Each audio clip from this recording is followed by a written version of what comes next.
degrees out. So I'm calling to order, and commissioners present, I see Commissioner Kuhn, Commissioner Morley, Vice Chair Parks, Commissioner Kraft, and myself, Julie Lead. And I see Jeff, Lieutenant Hernandez. I believe Lieutenant Hernandez is here. Okay, I'd like to welcome Councilmember McCarthy as well. Thank you for joining us. Okay. And city staffers, I think that there's an introduction to be made.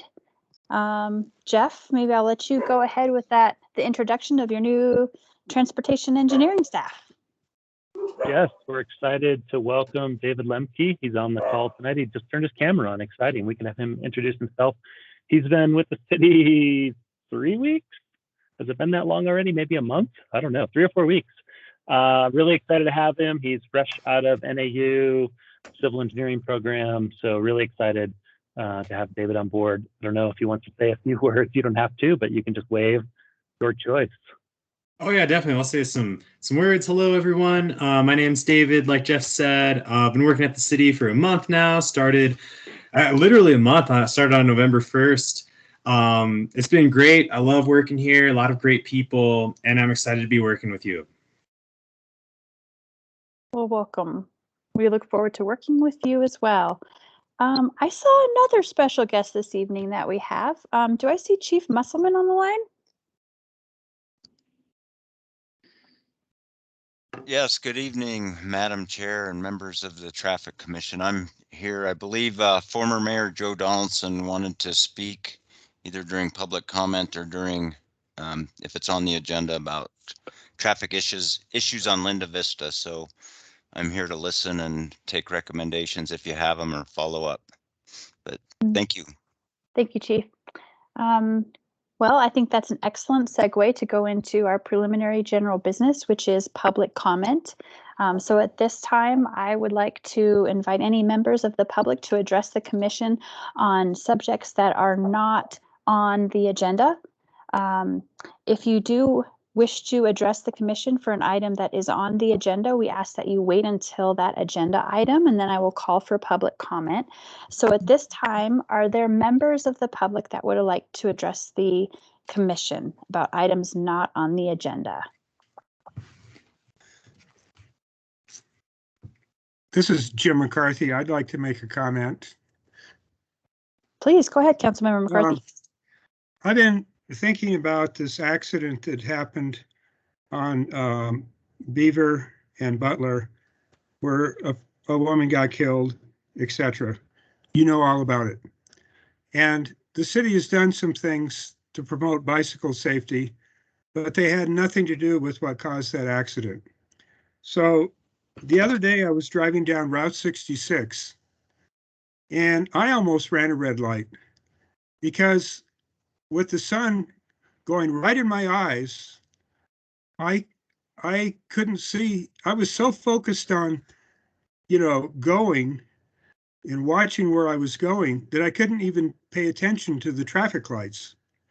So it occurred to me that we need to do something to make it more obvious that a light has turned. And the idea I have, and you'll probably think this is way off the wall, but we need to have some lights, some traffic lights that are down at ground level so that when people are going like this and trying to see, they can see a light down at ground level. Now, my guess is everybody's going to go, oh yeah, that's impractical. Well, I'll tell you what, it might save people's lives. And what we're doing now will have nothing to do with preventing that accident that happened. So just something to think about. Thank you. Thank you, Councilmember McCarthy. Any other members of the public that would like to address the commission? Okay, I believe that the, Linda Vista is not on our agenda. That's correct. So I am happy to read Mr. Donaldson's email correspondence to the committee at this time, unless Mr. Donaldson is here to speak with us. Okay. All right. So greetings. The traffic on East Linda Vista needs to be mediated to assist motorists in observing the 25-mile-an-hour speed limit in this residential area. All driveways exit onto East Linda Vista. The distance of available for uninterrupted traffic flow is 0.8 miles from the Cedar Avenue and West Street intersection to the North 4th Street and East Linda Vista Drive intersection. This gives motorists, school buses, construction traffic, tradesmen, and the like to exceed the posted speed limit. As I have discussed with Police Chief Musselman, control of traffic in this residential area should not depend on residents posting "please slow down" signs on their properties. Some of the residents have motioned to speeders to slow down, only to be greeted with a single finger sign. Chief Musselman conducted a 3-week study of traffic speeds in front of my home at 1325 East Linda Vista. We also discussed some ideas that would still move traffic but also provide speed mitigation at little to no cost to the city. Suggestions are a 4-way stop at Grandview and East Linda Vista Drive, a 4-way stop at North Monte Vista and East Linda Vista Drive. He attached copies of the traffic study conducted by the city of Flagstaff and then thanked us for our time and commitment for serving on this commission. So I believe that got sent out to all commissioners. I haven't double checked emails to make sure that the email addresses were correct. So at this time, it's public comment, so it's not conversation that we can really engage or have a conversation about since it's not on the agenda. But I wanted to share that with the commissioners. I think, as part of our public comment, Chief Musselman, if you have a public comment for items that are not on the agenda, we'd be happy to hear those now. I do not have a comment, and my apologies. I was told maybe erroneously that it was on the agenda, so that I had relayed that information to Mr. Donaldson. So if it comes up on a future agenda, I think he would like to say his piece. But for the time being, I don't want to waste the commission's time at this point. So we'll see if it comes back, and if it does come back, I'm happy to be present and weigh in on the matter. Thank you all. Thank you, Chief Musselman.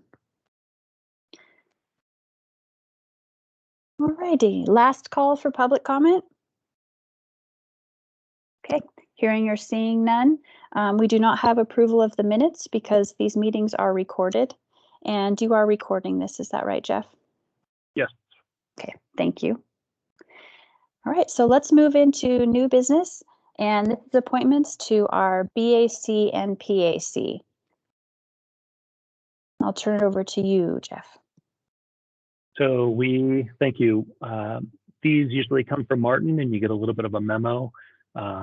He has one, as this works out, we have to reach out to each potential candidate and reach out to all the reappointments, and he wasn't quite ready. And so he only had one ready of the 4 potential. So we thought we'd just wait, postpone this item to our next meeting, probably in February. And you should have 4 of these at that time. So we can, that's all we have for this item. Great, thank you. Then we will close out new business, moving on to old business. And this is Mount Pleasant Drive traffic calming update. This is obviously old business, so it's something that commissioners are familiar with. And there's a staff recommendation about advisory bike lane striping. I'm eager to hear about that. And I assume that you'll be looking for some responses or some feedback from commissioners based on that advisory striping for Mount Pleasant. So with that, turn it to you, Jeff. Thank you. Yes, this is an older item. I don't remember. I don't have the exact dates in front of me when we last talked about Mount Pleasant, but it's been a little bit of time. We ordered radar feedback signs and have one of them installed for kind of the downhill direction on Mount Pleasant. Uphill direction is still on order, and the downhill direction was actually a hand-me-down from another location, actually from Butler, and has not been working well. So we have more parts on order, and when they come in, we'll get those installed. But in addition to that, the commission had asked us to look into other options or additional options. And that's what we're going to talk about tonight. So let me get this queued up. There we go.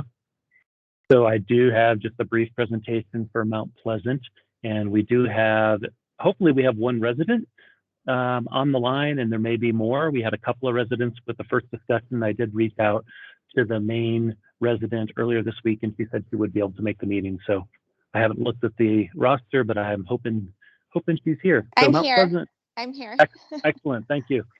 Thanks. Mount Pleasant traffic calming. So we were going to do this in October, but then postponed. We had a long agenda, and we couldn't get everyone in attendance. So here we go. Mount Pleasant, as you'll probably remember, is between Butler Avenue and Edgewood. Fairly steep section of road, classified as a collector street, has parking, and we'll go into some of the specifics here in a few minutes. So location of the first radar feedback sign, that's kind of at the, not quite the top of the hill, but the top of the steep part. And so it's right here with the red star. In the other direction, we were looking at a place somewhere down here. You can see my cursor for the other direction, because this is where the complaint has come from and where the really steep spot in the road is. So we've been focusing our attention here, at least for the radar feedback signs. So here's a picture of what Mount Pleasant looks like. As you can see, in this section, there isn't even houses, so there's no parking at all happening. 37 feet of asphalt, old residential local wide section, or even a collector section of pavement. So lots of pavement there.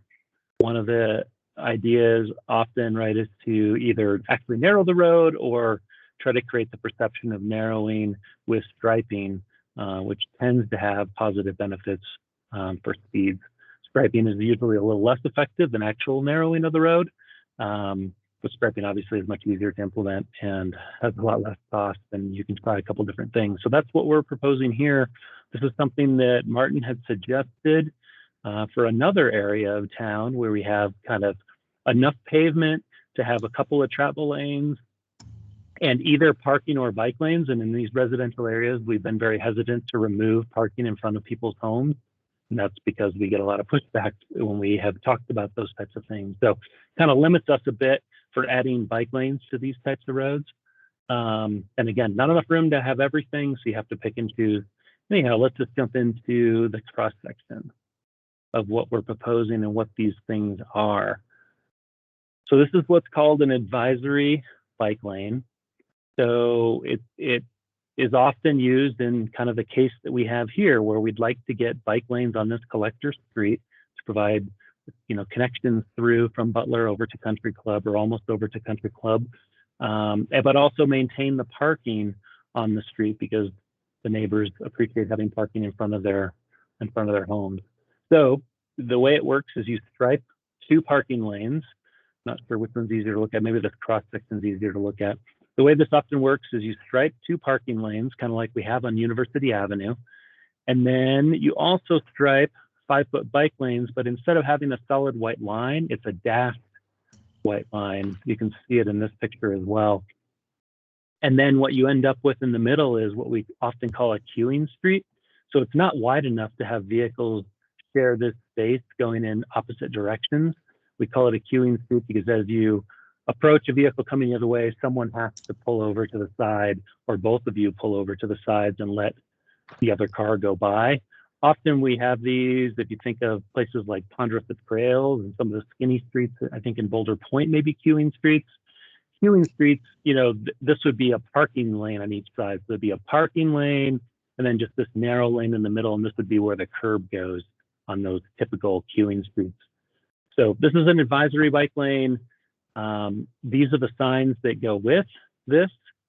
Vehicles share the center lane, and they yield to bikes and pedestrians that are on these shoulders. Very different than our typical bike lanes where cars should never be in the bike lane. Here we're sharing space amongst these two modes, and three modes in this case, because there isn't sidewalks on the street. Here's another map. We're proposing this from the Edgewood intersection all the way up to Butler Avenue. So through this whole residential section, and then you saw that one photo of the area down by the golf course. So quick presentation. But that was our goal this evening. So we have one radar feedback sign up. We're going to install a second one once it comes in.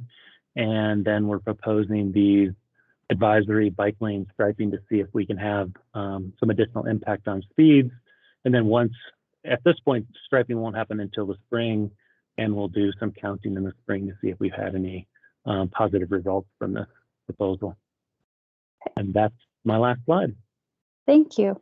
I'll ask if there are any questions from commissioners, and then I'll go to public comment.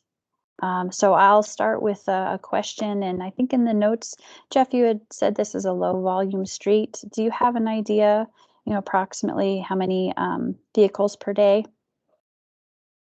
I don't have it in front of me, but I'll pull it up. I can tell you that the advisory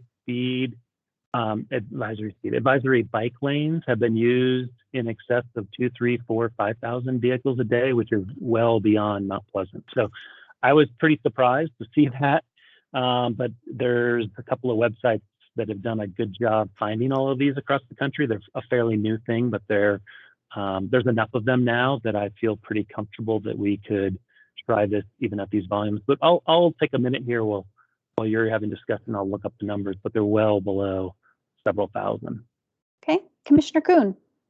Jeff, I know we worked on getting the trucks off there too. With that limited lane like that, have we limited the truck traffic on that Mount Pleasant enough?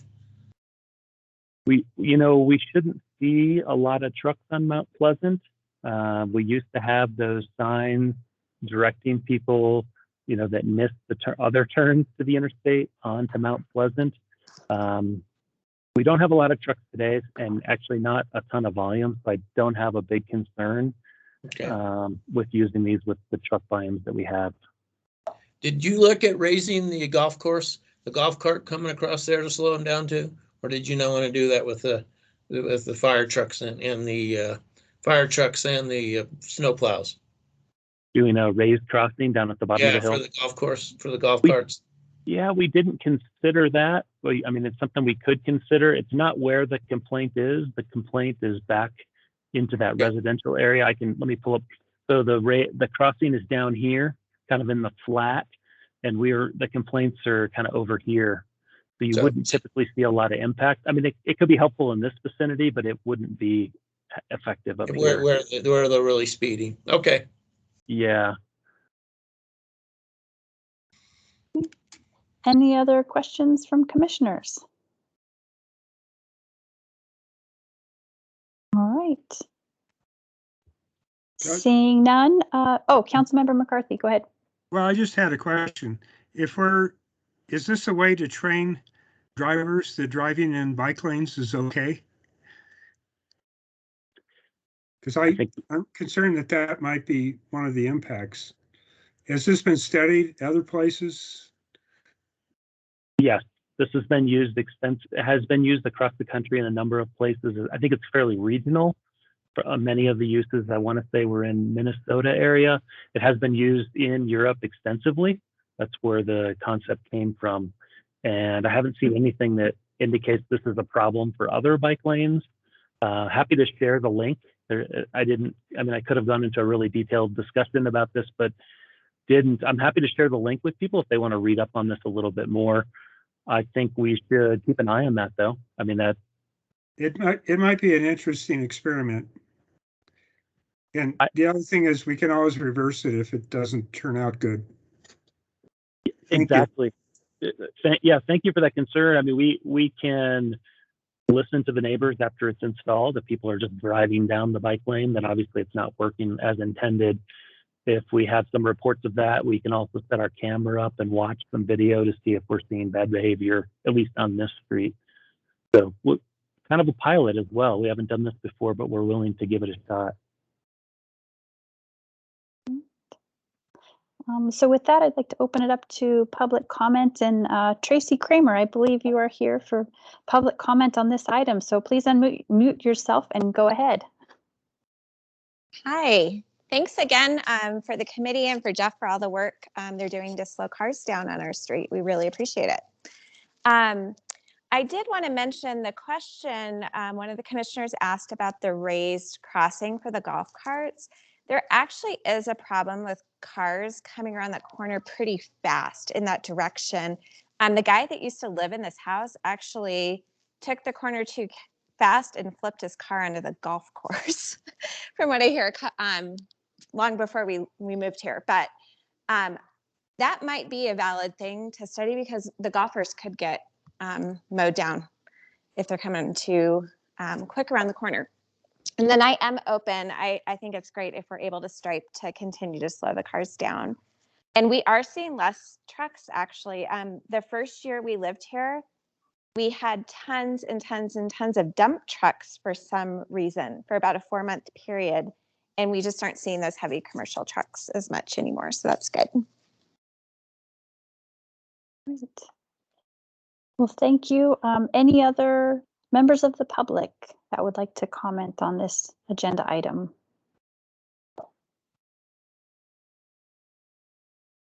All right, then let's go into commissioner discussion. And I saw, Stephanie, thank you for posting the vehicles per day. It looked like it was really low in the 500s, actually. So appreciate that information. Commissioners, comments and thoughts?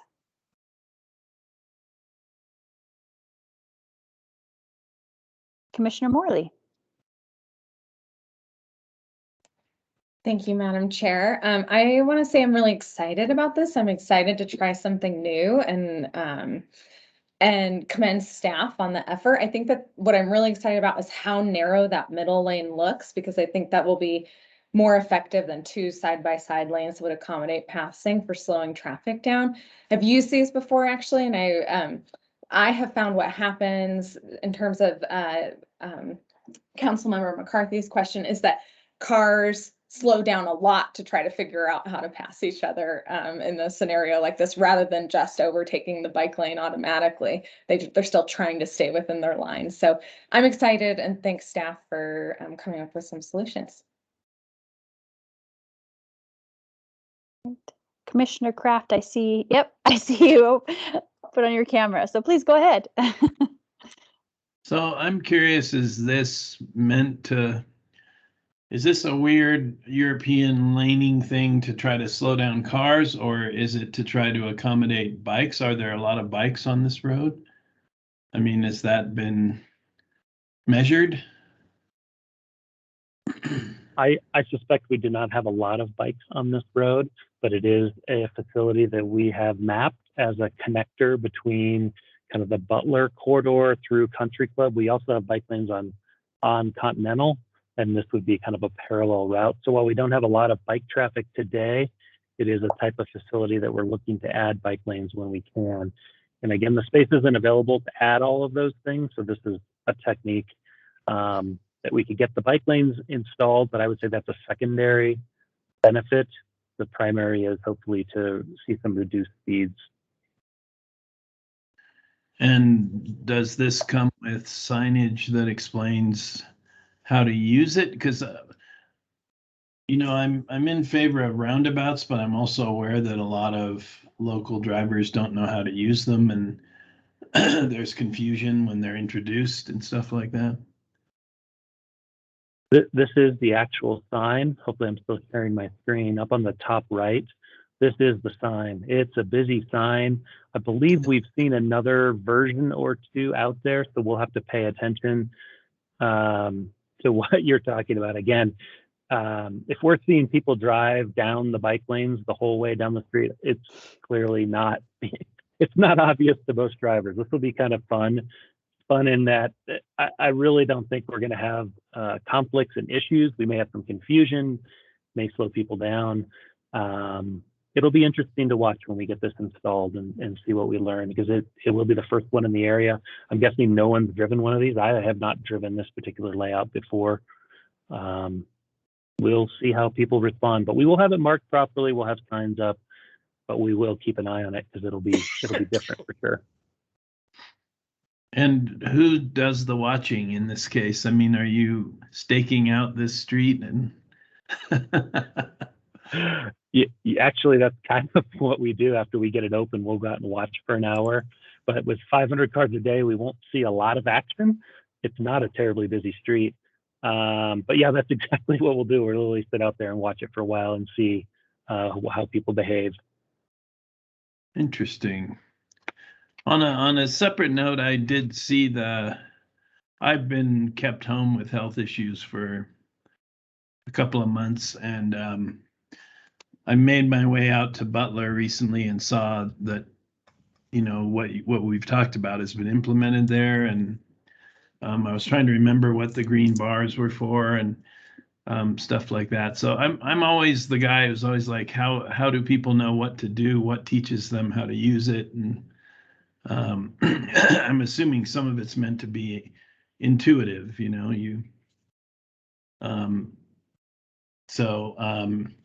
In any case, I'm always in favor of communication to the public by whatever means is possible to introduce something like this, even though this is a street that's, you know, it's not used very much. It's in a neighborhood, but just that we use every means possible to give people a chance to understand how to use it, basically. Those are good suggestions. You know, we have the ability to update our webpage, and we could easily make a tab for these. I'm not sure people would find it, but it could at least be there. If we get a phone call, we could send people to that advisory bike lanes. I just made a note. We've been updating the webpage quite a bit. That could be a pretty easy add.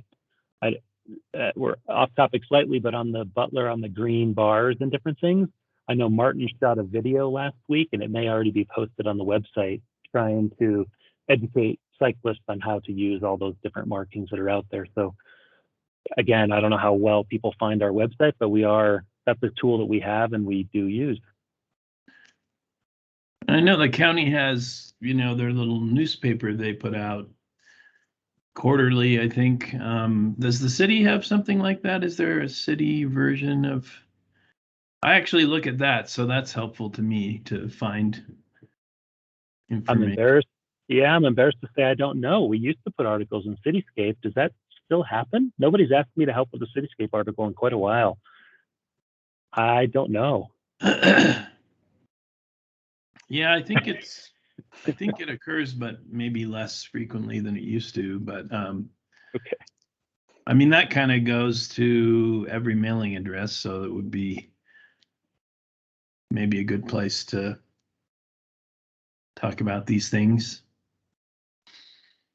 I'll take into that one. Totally off topic, and Madam Chair, tell me if this isn't a good time to go there, but when I actually saw the separated bike lanes, like how is snow clearance going to happen in there? Is that, I know we talked about it when you showed us the plan. I have that on the end of the agenda, so we'll jump in there. All right, thank you. Mm-hmm. All right, thank you, Commissioner Kraft. Commissioner Kuhn. You know, actually, Jeff answered the question that was brought up before. How are we going to educate? Don't forget how many people are part-time homeowners there too. You got to educate everybody that's coming up from the valley or wherever in the summertime too. Okay. Well, I think it's a fabulous idea, and I'm excited to try another pilot project because it's not reasonable to change the geometry of our streets, to physically change the geometry of our streets. To have an affordable option of striping to see if this works on a lower volume street in this area is exciting, and it's great. So I look forward to maybe joining you and standing out there for an hour and watching how people navigate this, because this could be, we are constantly facing and talking about these same issues throughout town. And as we start to look at these ideas, it's great to have a pilot project. So I'm all in favor and looking forward to it. So with that, go to Vice Chair Parks. Yeah, I just wanted to to share with you all that I've actually experienced this kind of striping in the Netherlands and observed motorist behavior going through something like this. And they do not generally drive down the bike lanes. They really do try to share a queuing lane and make the accommodations necessary for everybody using the roadway. So I think the success isn't just a crazy European idea. It actually does work, and I hope to see it work here too as well.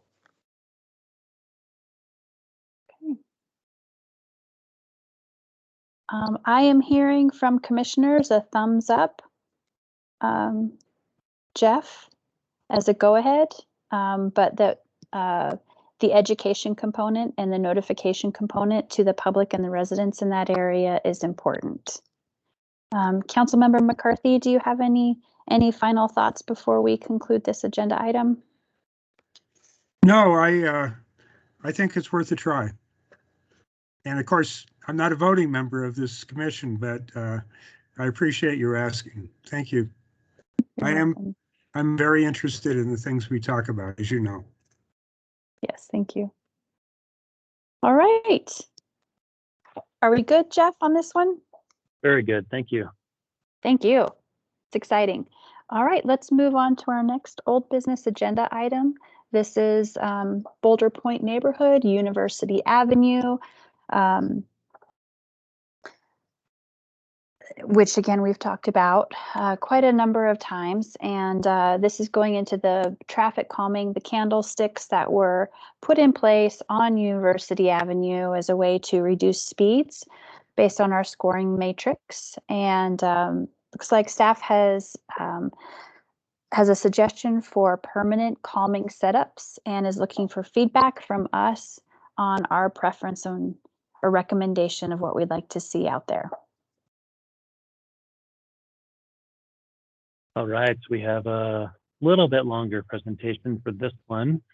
As you mentioned, this is University Avenue traffic calming. So we talked about this in October.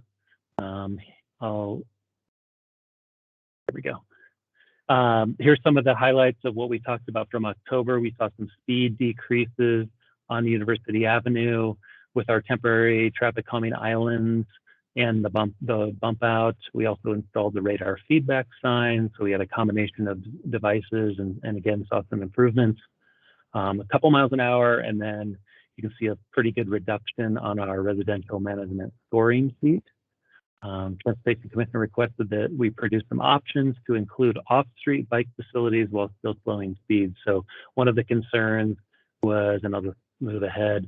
One of the concerns, this is a new option, but it's similar to the old option. One of the concerns is that we were squeezing cars up to the edge of the road, which in this section this is kind of the end. We talked about this is kind of the end of the bike lane.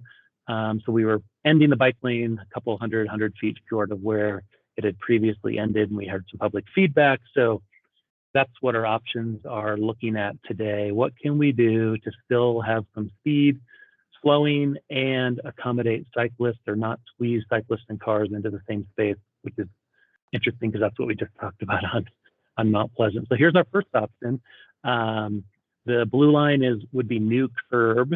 So we'd have curb extension. We'll just go westbound first. So we'd have curb extension out into the travel lane that would kind of bump across the center line a bit. And then curb would go along where the bike lane exists today. So we'd put a ramp in here.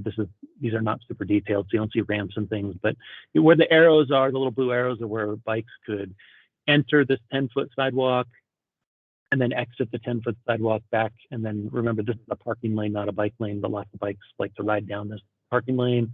Same thing in the opposite direction. We have curb extension, so some deflection here.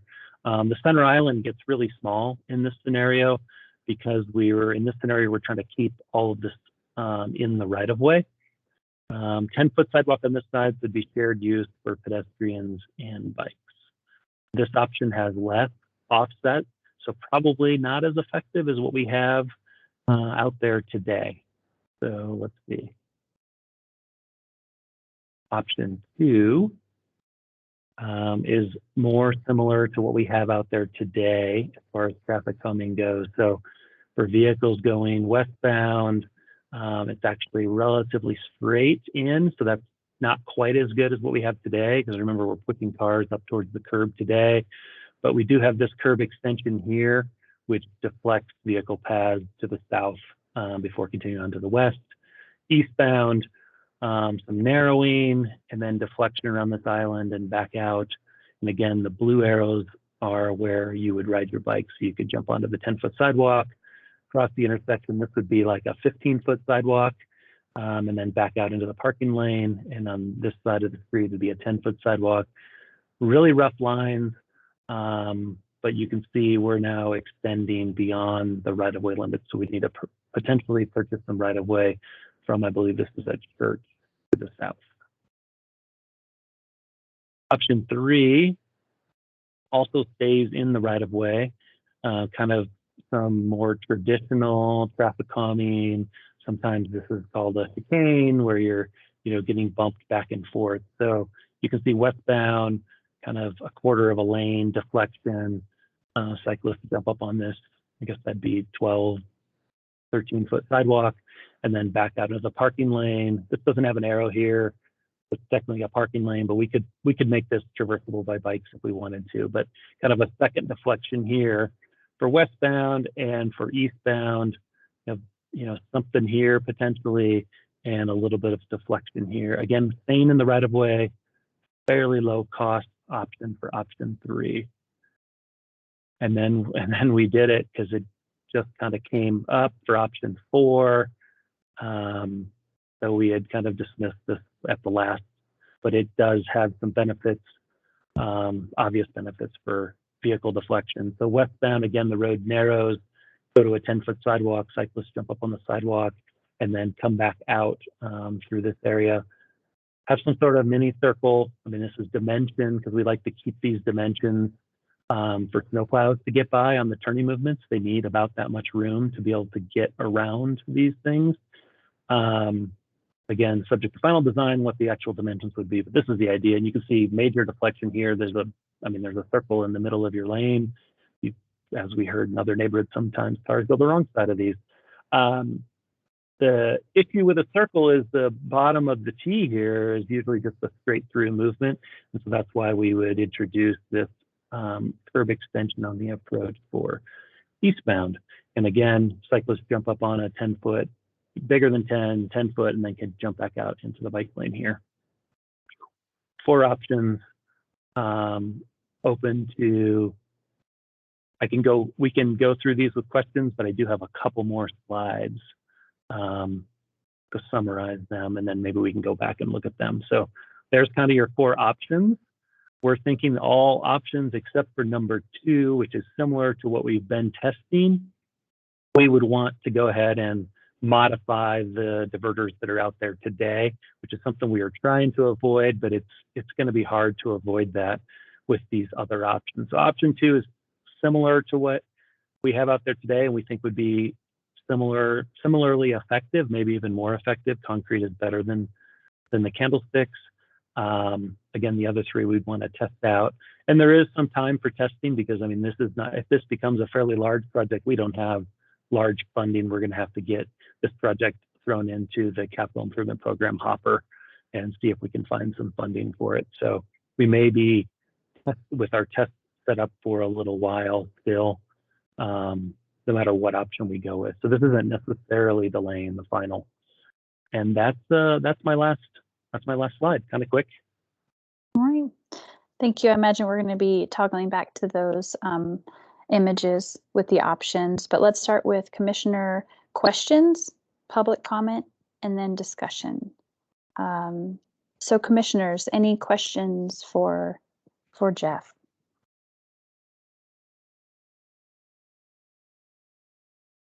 Commissioner Morley. Hi, sorry if I missed this, Jeff, but it looked like most of the options require the biker to merge into the lane and then move back into the bike lane. Can you confirm that I'm reading that right? So the blue arrow is the bike path. So this is a bike lane, and then cyclists would, there's no ramp shown, but we would do a ramp here. And then the bike would end up on this 10-foot sidewalk and then would have another ramp back down here. Thank you. And I missed the ramps. Yeah, we didn't put ramps on just to save time. We just put these little arrows. So we have that in all the options. There's the little blue arrows. And if there's one missing, we just missed throwing it on real quick. But there is bike accommodations off street through all of these. Because if you leave the width for the bike lane, then you've got a huge travel lane and you really don't have any deflection. And if you narrow it down as we have so far, we're getting the complaints that cyclists don't want to share the space with cars. So this is the third alternative. Got it. And then one question inspired by the email we received earlier. Have we ever thought about just trying stop signs along this road? We probably have considered stop signs on this street before. Stop signs tend to have the effect of, there's a bunch of things that go on with stop signs. A lot of people ignore stop signs, and we get complaints about that. Stop signs in cities that have done this work, and we've done it once, and it's not been terribly great. But you put a stop sign here, and what we find is there's a bunch of noise coming into it. And so we get complaints from the adjacent neighbors. There's noise on the acceleration side. And cities have actually measured this. People actually speed up in between them to make up the time because they feel inconvenienced by this. Psychologically, apparently, they don't feel as inconvenienced by traffic calming. It's weird, but it's just kind of how these things work. So we never recommend throwing stop signs up for traffic calming purposes. Those are the first couple of reasons. Thank you. Sure. Commissioner Kraft and then Commissioner Kuhn. On the circle one, is the placement of the circle accurate? It looks like it's mostly on in this case, the top lane, or would it be more centrally located? So this is kind of a quick sketch, so I think it's probably a little far north of what it would be. But in order for drivers to get around it at a T intersection, because there isn't the curbs down here, right, you end up having to shove the circle up into the T, and then that negates its effectiveness for this direction. And that's why we have the bump out in advance of it. That's why we did not recommend the circle initially at this intersection, because it would be ineffective for eastbound. Okay, and it looks like people going, from left to right in a car, and then if a bike is coming out, I see that 16 feet wide there, so that's a lot, but it still makes me concerned that you're putting a car going into a circle next to bikes coming out of being on the sidewalk, that could be a danger point for the bikes or whatever.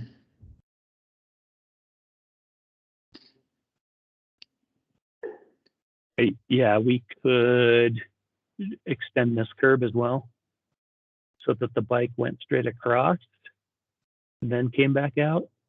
I think that's what your concern was. We could do that. There's no reason we couldn't do that. That would just move the circle smaller over here a little. Okay. Thanks. Sure. Commissioner Kuhn. Two things. Yeah, let's not do bow and arrow again with the stop signs. I've been on the commission too long. That didn't work. Are you going to have to limit parking, Jeff, when you move these and direct the bikes here? And that's parking and limit parking on the corners a little farther down for the bicycles as they move in, you direct them in there so they get a little more room? This is a bike lane westbound today, so there really isn't parking here today. So we're not eliminating any parking here.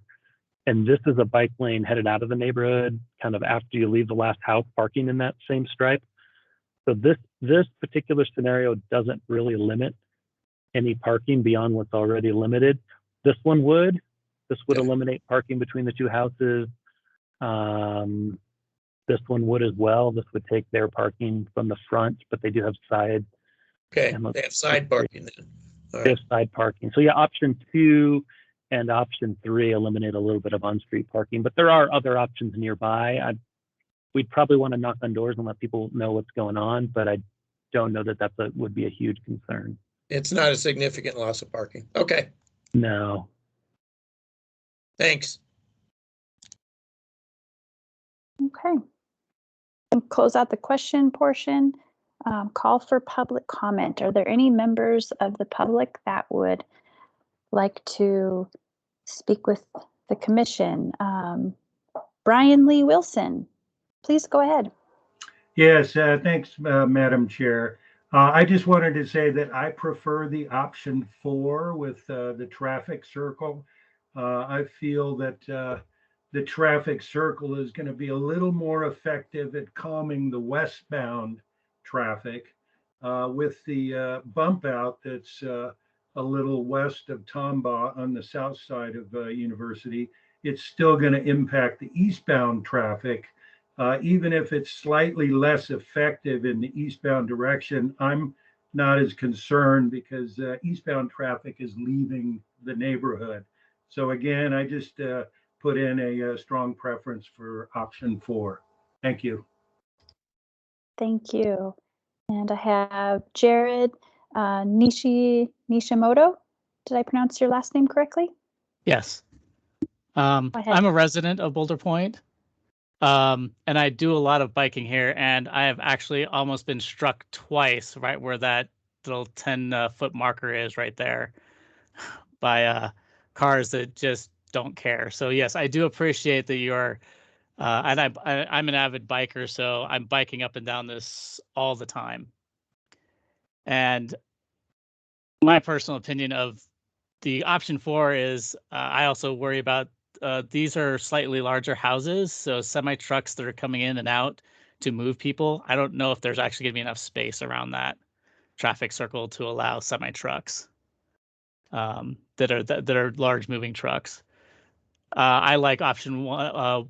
Can you flip back to option 1 or 2 or 3? Yeah, those. The only thing that I'm concerned about as a biker is if you are going to make the sidewalks out there, you have to make sure to stripe those sidewalks. A lot of people walk their dogs along there, and I prefer myself on the street. That way I'm away from anybody walking their dog, and their dogs don't try to chase me down the road. So when you combine the sidewalk with a bike lane, you do run into that problem, and there are a lot of dog walkers in that neighborhood. All right, thank you. Councilmember McCarthy. I'm unmuted. A question for staff. Is this going to go before council? Because if it's going to go before council, I'll reserve my comments till then. If it's not, then I'll make some comments now. The University Avenue item that we're looking at now was not scheduled to go back to council. This was going to wrap up here with the Transportation Commission. Okay, then I will make some comments. To kind of pick up where our last commentator, to force bicycles up onto a sidewalk where there is a lot of traffic. I live in this area. I only live a couple blocks from right here. And I drive it, 4 or 6 times a day. To force the bicycles onto the sidewalk seems completely inappropriate, considering that there is a lot of pedestrian traffic in this area. People do a lot of walking their dogs, just taking walks, going places. From what I understand, the candlesticks showed that we're slowing cars down 2 miles an hour. That's almost imperceivable. I'd suggest that this whole thing is overkill. I think the whole thing should be scrapped because we have not come up with any alternatives that accommodate pedestrians and bicycles adequately. And we're actually creating a safety problem for bicycles and pedestrians that didn't exist before to slow cars down 2 miles an hour. So I admit I don't have a vote on this commission, but I will personally be very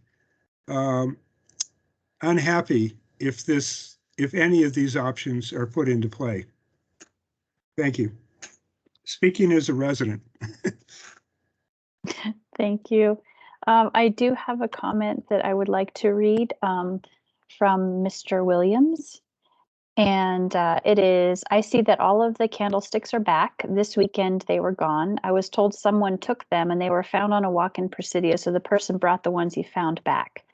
The last 3 must have been replaced by your department, speaking to the city. That would not surprise me. If you could pass this on to your commission, if you close Woody Way and turn West University back into a neighborhood street and not to a major thoroughfare, it would reduce traffic in a 25-mile-per-hour zone. It would not be necessary to do any changes to make it safe for bikes. Plus, it is not a bike lane in front of my house. We need to be allowed to park vehicles. The city keeps changing the rules to affect my life at home. We were promised when we moved in by the city, this traffic issue would never be a problem in a neighborhood. Maybe the city should keep its word. Okay, any other members of the public that would like to address the commission? One final comment. Go ahead, Jared. I agree with McCarthy that this might be slight overkill. There's been some traffic calming, especially when I've lived in Flagstaff for 13 years, but I lived in Las Vegas, and one way they calm traffic is just stick a police officer there for 2 weeks. That calms traffic for a good year. Then they did it again, and the next year for 2 weeks, and people learn pretty quickly that if they're speeding through there, they're going to get a ticket.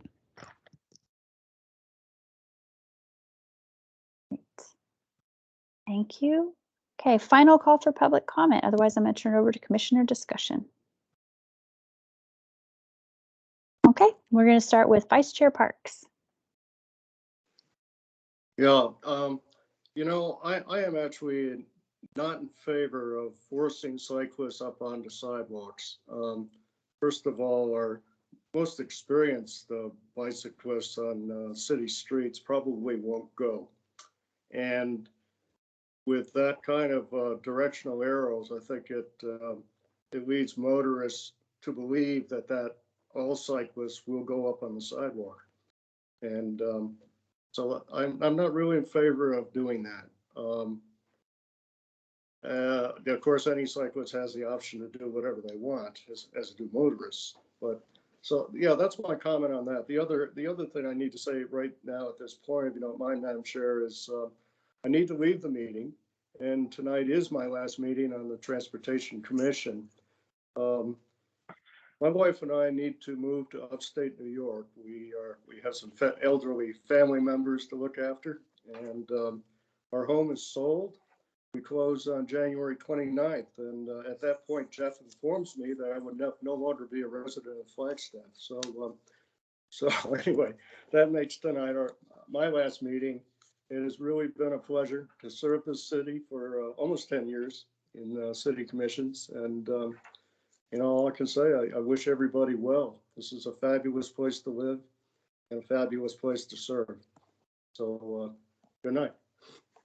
Well, thank you. I hope you'll stay on for just a couple more minutes. And I want to thank you for your comments and your participation in Transportation Commission. I know we chatted a little bit about it yesterday, and I asked you for advice. And so I appreciate everything that you've brought to this commission, and we'll miss you. So any others before you go that would like to make a remark, please go ahead. Yes, it is, Martin. It is the end of an era. I think you're being modest. To make me weep, I'll turn off the video. It seems like you're being modest. 10 years. It feels like we've known you for a really long time on a number of commissions and mountain line boards and committees. It's been very fun getting to know you, Kevin, and sharing stories. I know Martin and I are going to try to have lunch with you at some point soon, so we'll get to share some more stories then. But thank you very much for your time and service to the city. We really appreciate it. No, you're quite welcome. Yep, and Commissioner Morley, I know, has something she'd like to say too. Go ahead. Yeah, echoing all the appreciation for everything you've done and your broad perspective for transportation, including the mountain line TAC. So really appreciate having you, and I have big shoes to fill as the vice chair. I'll leave some shoes behind. And I think in the chat, Commissioner Kuhn had some remarks too. So thank you so much. And thank you for giving us your time even today, knowing that you're in the midst of moving and juggling a lot of things. So be safe. Rick says you'll be missed, Kevin. Stay well. So that's true. All right. Take care. Thanks, Rick. Good night. Good night. All right, and we still do have a quorum, so back to the conversation, and I'm glad Vice Chair Parks got to express his opinion about things to do here, so I am eager to hear from other commissioners. I see, Commissioner Kuhn, that your hand is up. I don't know if that's lingering from last time, but I'd love to hear from you on this one. No, I asked to put it up. I am too concerned about that. I brought that up about going up and down earlier on the curbs.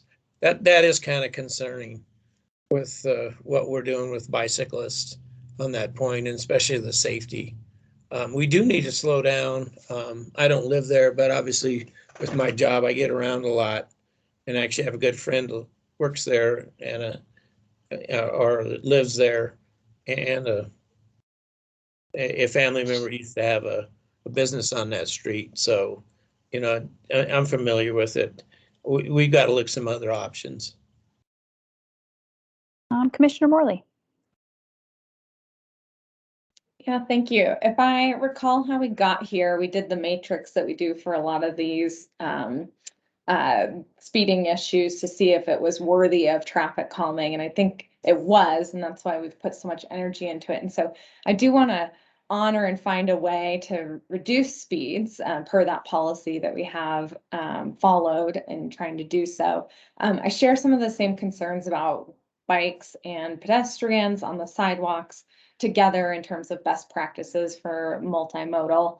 And I could get into the details of some of them, like coming off at an intersection can be hard to see sometimes, but bigger picture, I also feel slightly uncomfortable as a commission member deciding which exact solution is the right solution on an engineering perspective. And I feel like we should also be empowering staff on some level to make some decisions with our policy guidance. So, for me, I think we've had the discussion about wanting to calm traffic, and then we've had multiple discussions about trying to find a good bike and ped solution. And then I feel like I want to defer from staff to there as the best way how to do that. So I guess I'm having trouble picking one and also noodling into the details so far. And I want staff to feel empowered to make decisions. So. Okay. Other comments from commissioners?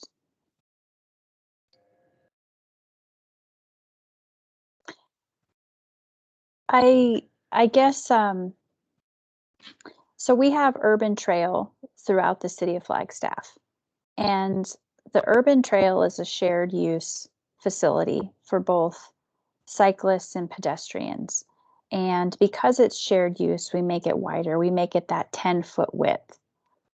So I see the and I feel like given the constraints here with the right-of-way, with the existing conditions, this is a developed area, a proposal of essentially a foot's width facility between or through the traffic calming section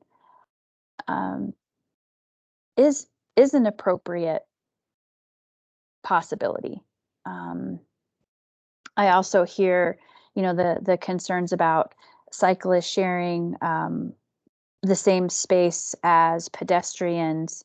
And I think about ways to distinguish those facilities, when we think of not necessarily calling them sidewalks, but there are ways with materials or striping or application to make them feel different, even if they're at the same elevation.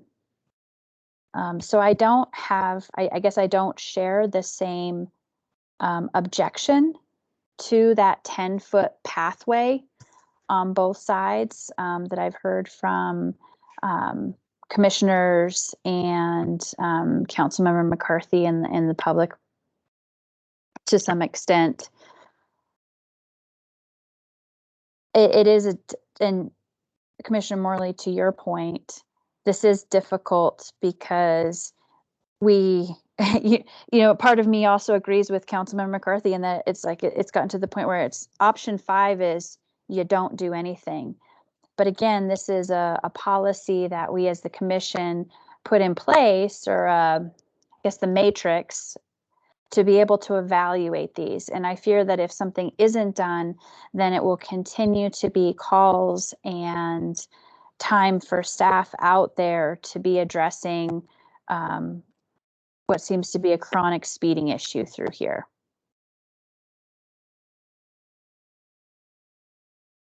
So do you mind flipping through one more time, Jeff, on 1 through 4 for me? There's number 1. Has the 2 curb extensions and the minimal medians. So really the slowing is the 2 curb extensions.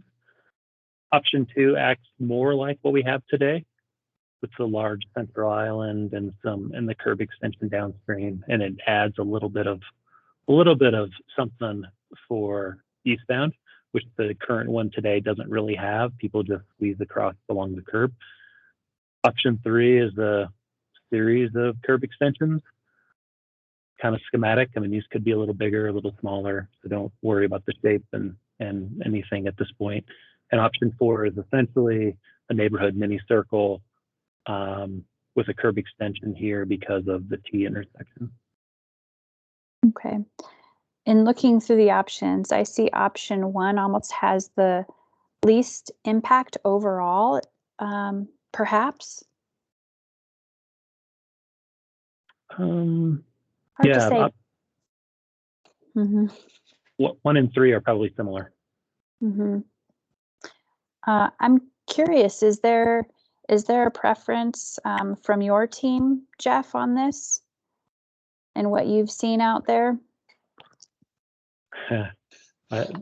Yeah, feel free to chime in, anyone who's listening, Stephanie or David. But I mean, I think this one's going to be the most effective, and we potentially could go a lot shorter with some of these curb extensions to save expense. Like this one doesn't need to be this long; it could be quite a bit shorter. Typically, in many circles, we're not that concerned about mixing cars and bikes at these speeds and volumes. But again, we've heard this concern, and that's why we have all these extra pieces here. I think this one would be the most effective, and so would be our staff favorite if we had one.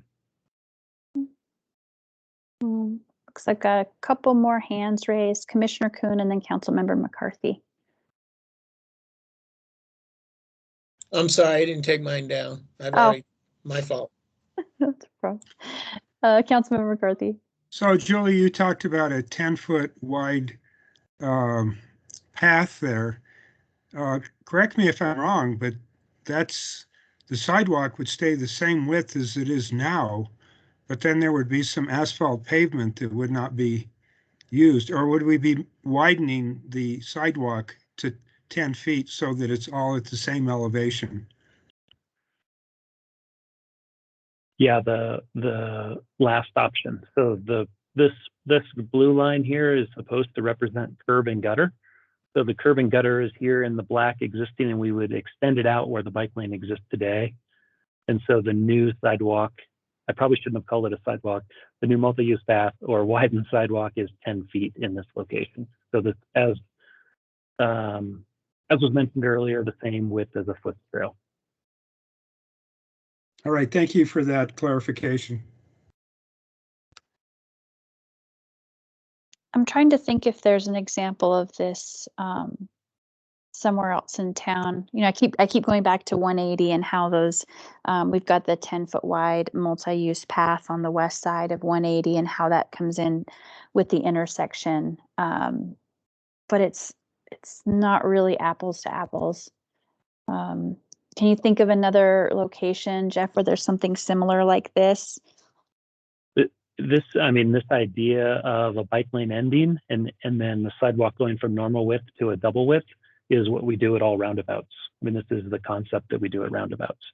So up on McMillan Mesa, the sidewalks start going around the roundabout are all 8 or 10 feet wide, and the approaching sidewalks are 5 feet wide, and the road literally does this. The road narrows and bikes can either take the lane through the roundabout or jump up on the multi-use path. I'm trying to remember what we did at West Street. You should know better than me. Weston Arrowhead is a mini neighborhood, so we may not have done this treatment. We were really tight on right-of-way. Mm-hmm. But we definitely did this up on McMillan Mesa at the roundabout by basis. Julie, can I ask another question? Absolutely, go ahead. I'm sorry, first of all, sorry to be such a nuisance today.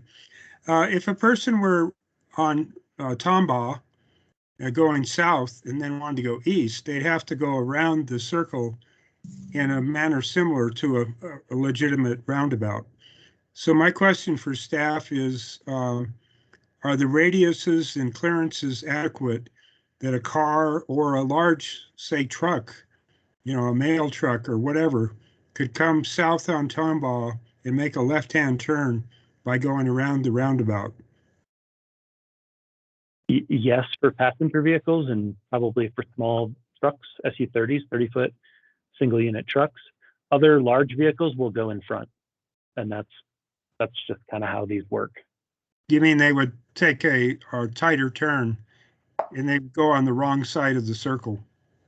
That's what we see in Plaza Vieja. When you install these neighborhood mini circles, the biggest vehicles cannot go around them. They do have to cut in front. And so with this circle, would it have a hard curve, or would it be the sort of thing where a truck could kind of cheat and go up onto it? We could do it either way.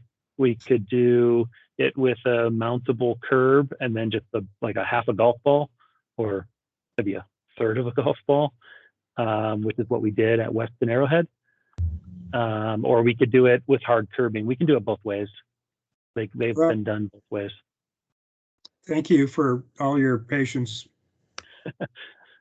I'm here to help us get to a good decision that everybody's comfortable with, if there is one. Okay. Jeff, our buses have to go through there on that thing. So the rolled curb, just in certain areas. And we have a number of buses in this area. So I've got 2 questions for commissioners. Let's start with the first one. Commissioners, do you still want to pursue traffic calming on University? And so I'd like to hear a yes or no from commissioners. Commissioner Morley, go ahead. I do, and sorry, I had one quick question if I can add it. Yeah, absolutely. Could we look at something like we just looked at over in Country Club as a solution? A restriping. Mm-hmm. We could. That's how we ended up with striping parking lanes in a residential neighborhood. This was a Transportation Commission item many years ago, but it's different than what we're talking about on Mount Pleasant. So, yeah, we could. I don't know what the dimensions are exactly, but we could do something similar where we eat up all the pavement with striping and just have a kind of a queuing street down the middle. This is a lot busier than Mount Pleasant. This is 4 times as busy as Mount Pleasant. So we would definitely see some interaction between, I'll call them head-on vehicles.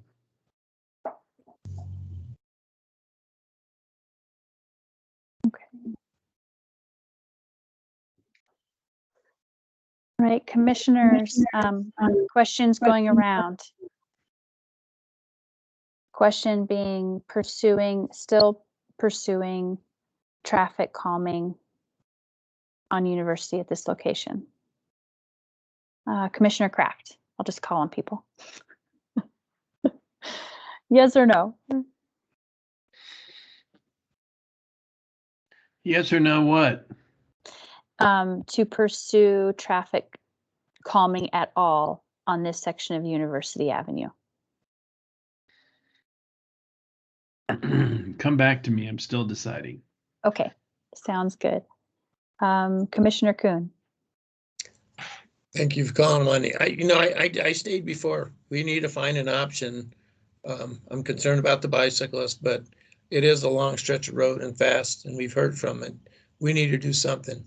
So, I don't know if there's a multitude, what you do, a combination of a couple things you can do on Mount Pleasant and do one side bike and not the other, or something similar or something, and look at some options. Jeff's good at doing that. Okay. I am in agreement with Commissioner Kuhn and Commissioner Morley to continue with traffic calming at this location.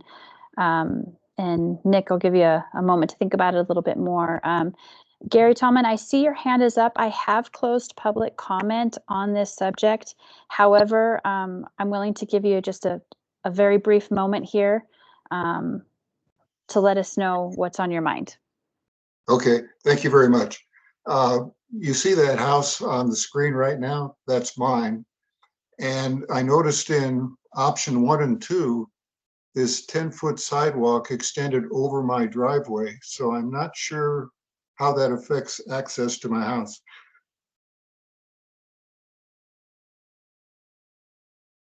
With the widened sidewalk, we would move your curb depression out to this location here, so it wouldn't change how you access your driveway. I'm assuming this is your house?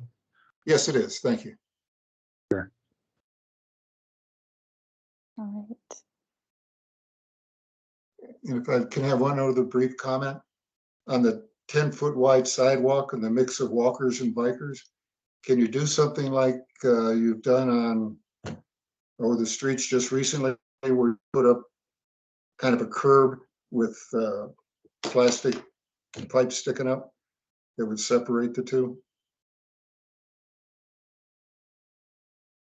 Yes, so I think you're referring to the pilot bike lanes on That's correct. That's Butler correct. Avenue and Beaver. Yeah, that could be an option here. Those require special equipment for maintenance, and so we were trying to limit that. But it could be an option. It does essentially the same thing. We would put the curbing out in the street, and then that space, the streets would need to come by with their special equipment to clear out the bike lane and sweep out the bike lane.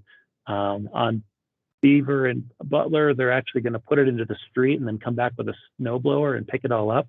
I don't know if they would have to do that in this short section, but that'd be quite a bit of production for such a small piece. So it is an option, but I was avoiding that for the long-term maintenance concerns.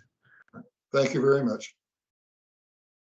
Sure. Seems like even the green thermoplastic, to be able to distinguish between bikes and peds through there, or some symbols, pavement markings might go a long way to let people know that although they're at the same elevation, it doesn't mean it's a commingling situation. Okay, Commissioner Kraft, do you have any objections to proceeding with traffic calming on University? So are we just talking about generic traffic? Generic, or because my next question is going to be specific to the mini roundabout. So I'm just trying to find out if commissioners are still on board with doing something on traffic calming, and then we can narrow it down. Yes, I'm in favor of traffic calming. Okay. So then I would like to look at the traffic circle, little mini. And I would like to ask commissioners if there is strong objection not to pursue this traffic circle further. For me, it's no. I do not have a strong objection to pursuing this design option. Commissioner Morley?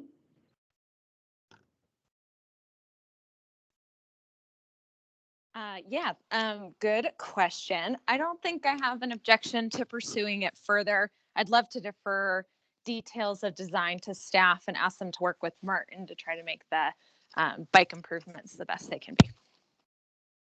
Okay. Commissioner Kuhn? As long as we can make the bikes work, I don't have a problem with this one. and we watch the curbs for Buses. the buses. Okay. And Commissioner Kraft, any objections with pursuing the little traffic circle further with the comments that you've heard so far?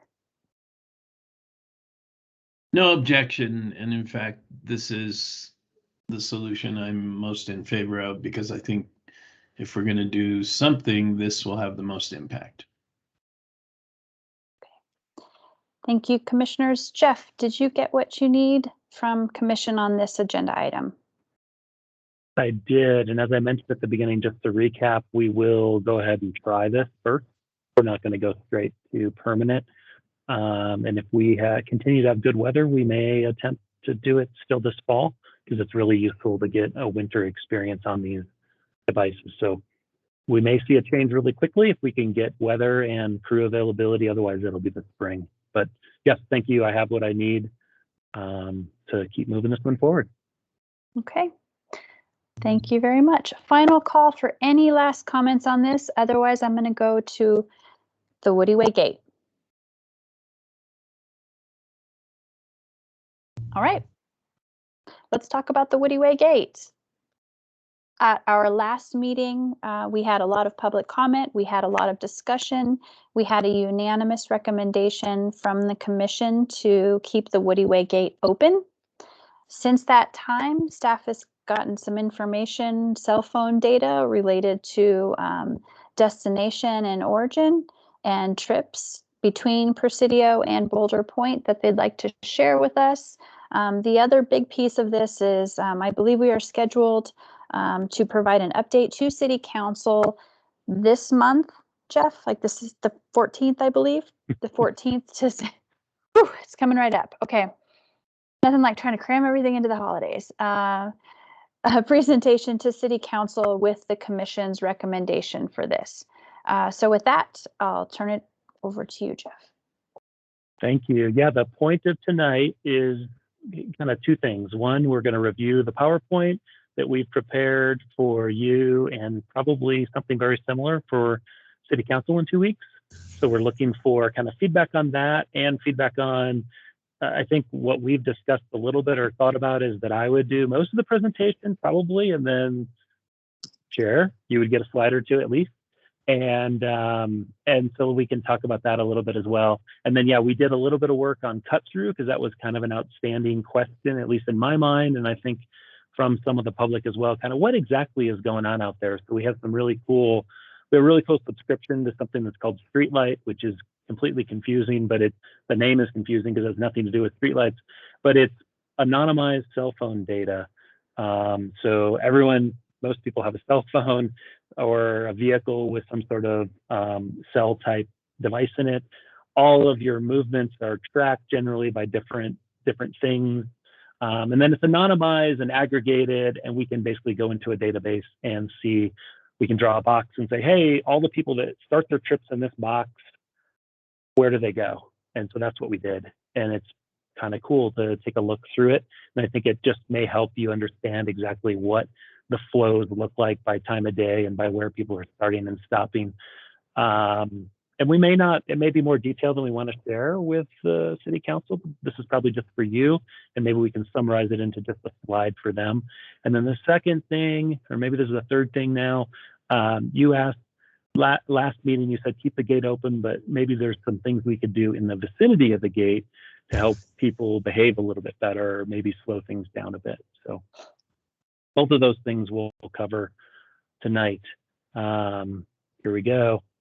Again, this is going to be for more than just you, so you've all seen this, where these neighborhoods are. So I'll just keep going right through that. Here's a summary of kind of how we've gotten here most recently. There was a second citizen petition.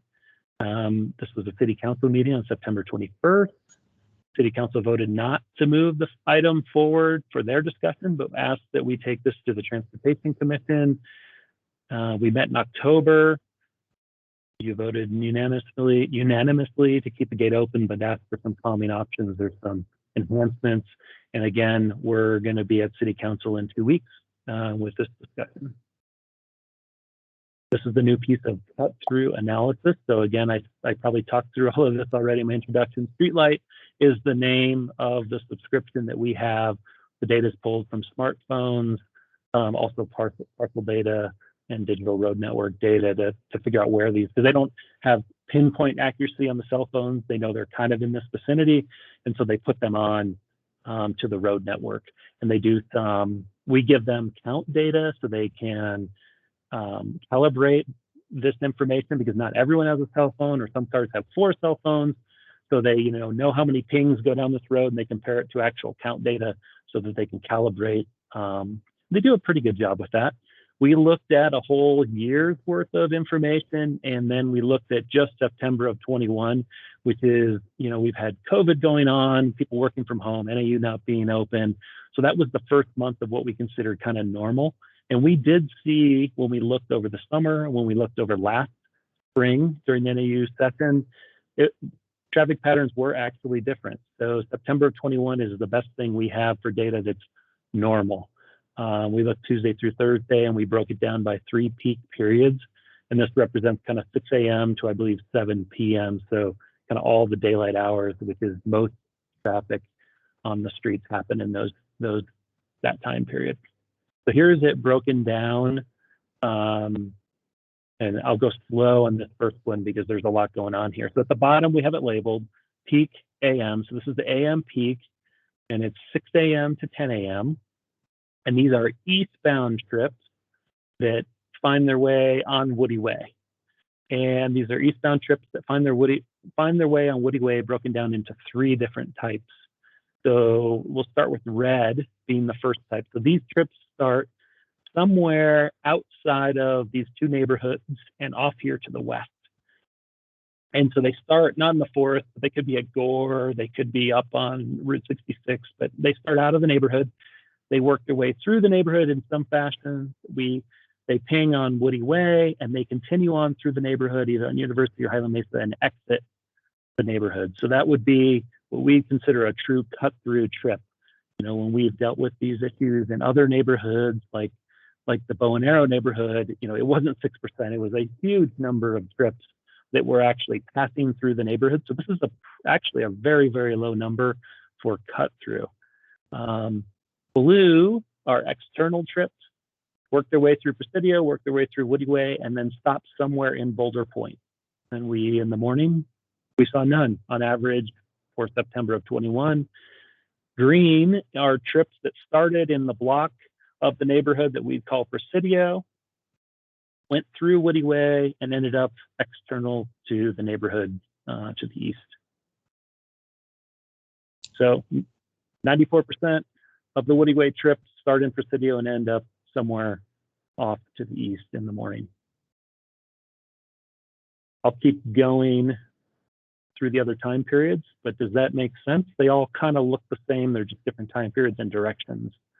And my screens aren't set up to see everyone, so I don't see hands. Am I good? I'm good. You're good. You're right, good. Thank you.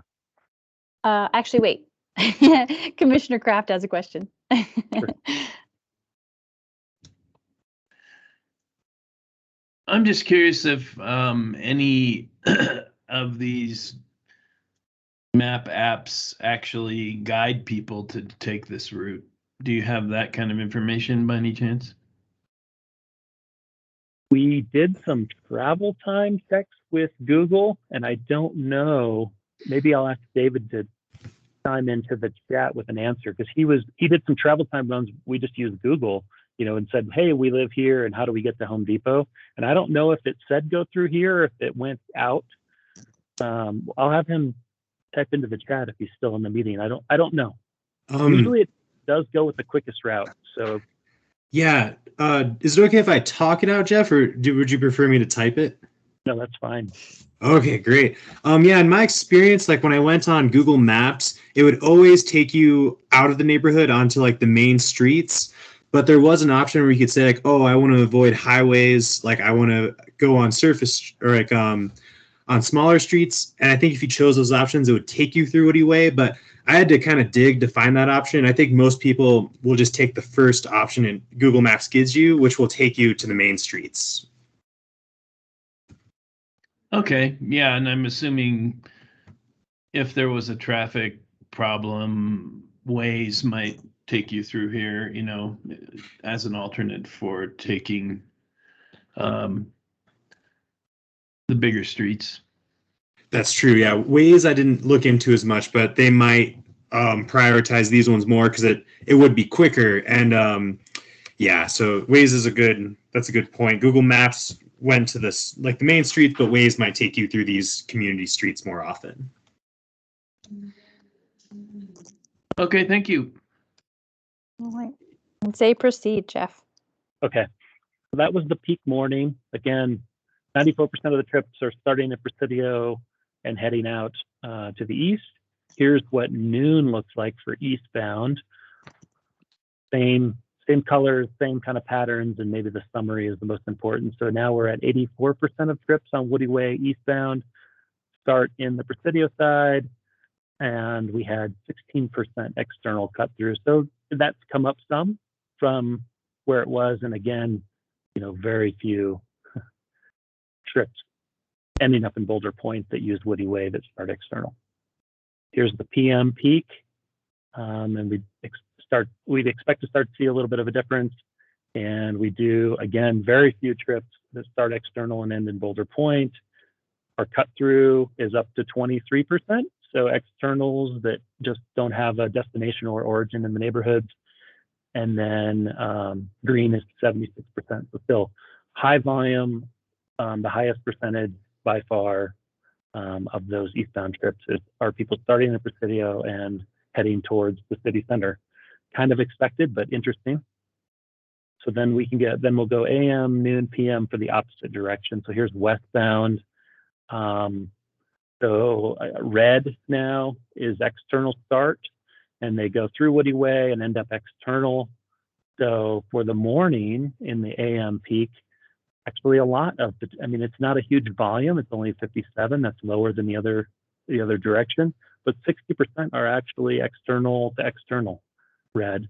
Blue, again, not many people, 0 on average, start in Boulder Point and head to the west, and then trips with destinations in Presidio. So they started external, could have been Walmart or NAU, and ended up in Presidio in the morning. Here's what it looks like at noon. And I have a summary slide, so maybe I'll just, unless people are really interested in the data, I may jump or just look at this for a moment and not take so much time. But here's what noon looks like. Externals up to 27% and 71% have destinations in Presidio, kind of the highlight.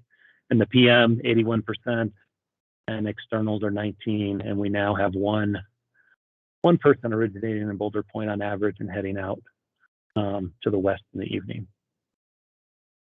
And here's the summary. So you can see total trips originating in Presidio and headed east, 85% of the trips. Total trips with a destination in Boulder Point, 0.5%, and then 15% cut through going eastbound, or what I'd call it true cut through. For westbound, 71% with destinations in Presidio, 1% with origins in Boulder Point, and 28% total cut through. So that's how it looks for this 6 a.m. to 7 p.m. This is the total volume that we see during that time period, about 800. And remember, if we went for the full 24 hours, I don't have it in front of me, but I think it was closer to 900, maybe been a little over 900. So most of the traffic occurs in this 6 to 7 period. Interesting. We just wanted to find out, what this looked like.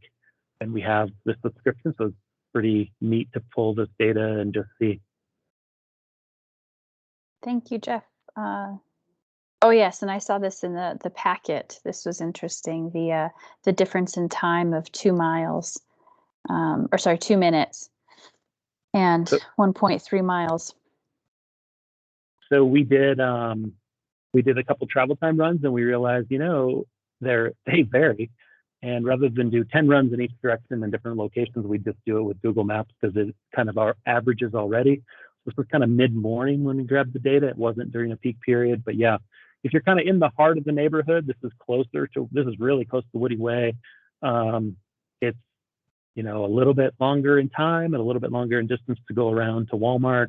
It's quicker to go through. As you move your origin, closer to Woody Mountain Road, it probably flips at some point to 66 being quicker, but I don't know if it does 8 minutes. It probably doesn't take 2 minutes to cut through the neighborhood. So even here, it may still be quicker to cut through or to pass through on Woody Way. So yeah, interesting. And this was non-peak period. I think the benefit would be even greater during a peak period. So that's, again, maybe more information than City Council wants to see. Maybe we just show them this summary slide, and this slide I'll look for some guidance from you on that. Again, this is a presentation to the City Council that we're reviewing. So here's the options that Transportation looked at in October. Remember, leave Woody Way open, close Woody Way, make Woody Way one way, prohibit parking, traffic calming, and make it a loop.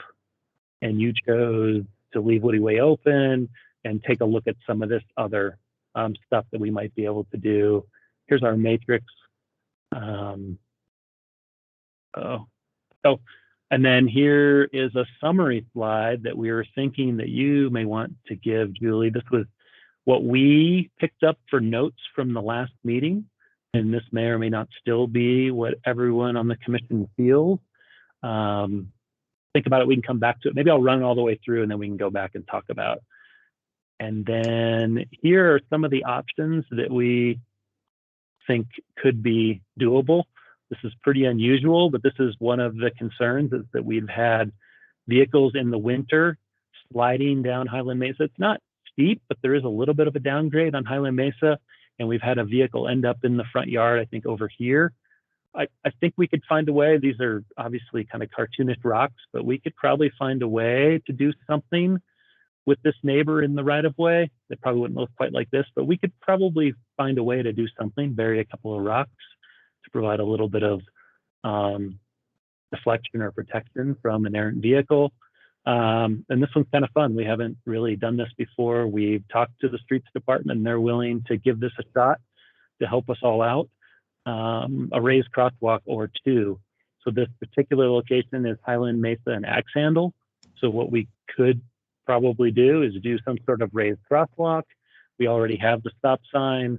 We'd add a stop bar. We'd add some high visibility crosswalk markings. We could add all these markings even without the raised crossing. You don't often add raised crossings at stop signs because parts already be stopped. So it's kind of a redundant device, but what we heard from residents at the last meeting was that a lot of people were just rolling through the stop sign. So that was something that we came up with. What else? Yeah. Oh, and then the other option that was out there that's come up a couple times is remove parking on Woody Way. We heard people talk about it's difficult to see different issues with removing parking on Woody Way. From the traffic engineer's perspective, you remove parking, people are probably going to go faster because you've opened up the road.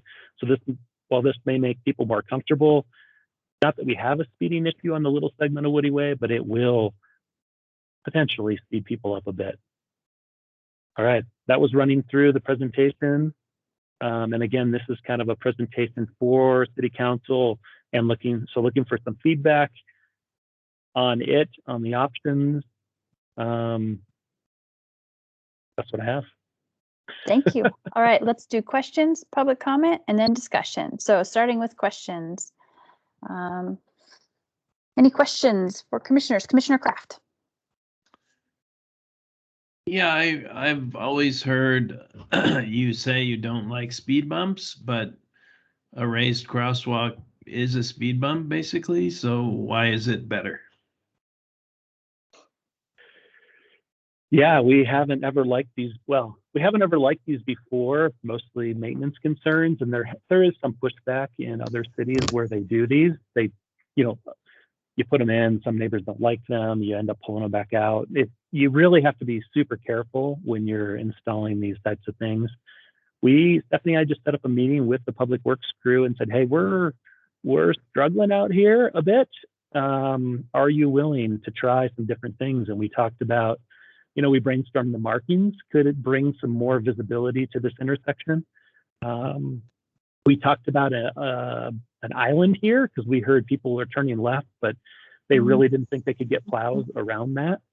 And then we said, what do you think about a raised crosswalk? And they were agreeable to give it a shot here.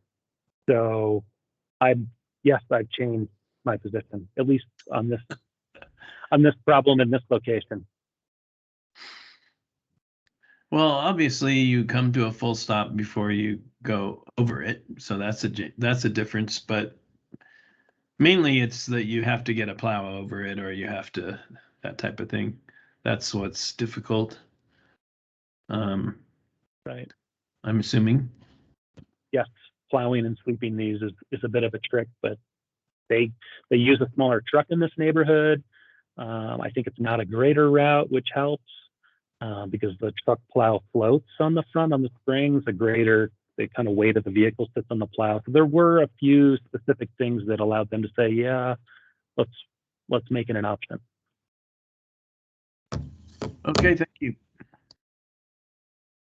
Any other questions from commissioners?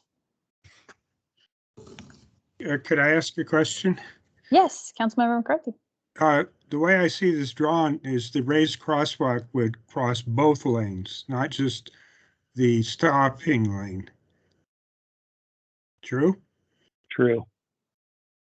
Okay, I'm okay with that. And that might slow people down going the other way. So I think this may be a good idea. But I just wanted to clarify that one little detail. Thank you. Commissioner Morley and then Commissioner Kuhn. Thanks. I don't have any specifications offhand, but Jeff, I'm wondering if you know how a low floor bus would perform on this. I know we don't have any current routes here, but there's a lot of proposed development occurring on Woody Mountain Road. I just don't have a good sense of what the future of transit may look like in the area.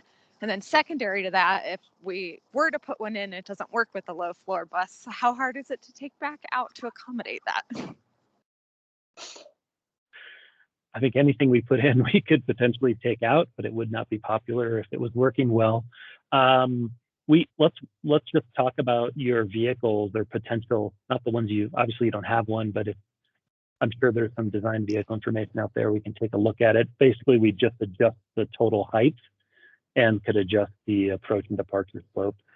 So that's a good point. Most vehicles are fine on these, but low floor buses might be something special. Let's just get together. If we decide this is a plan, let's just talk about what the specs need to be. Perfect, thanks. Commissioner Kuhn. I like the raised sidewalk there. They work great in schools in school drop-offs because they're already stopping and it slows them down. And it's the approach and the decline on it for buses. We don't have any low floor buses, but we do have some smaller buses that are very low. So it's all in about the approach and then leaving it. So it's not too quick on it. I think that's a great solution there. And you said they use the smaller plows there. They got to stop there anyway, going through that stop sign. So yeah, I think that will help. The rocks are a good solution if they're a little fancier and do something else so you don't slide in there. But yeah, good work on that, Jeff. Great.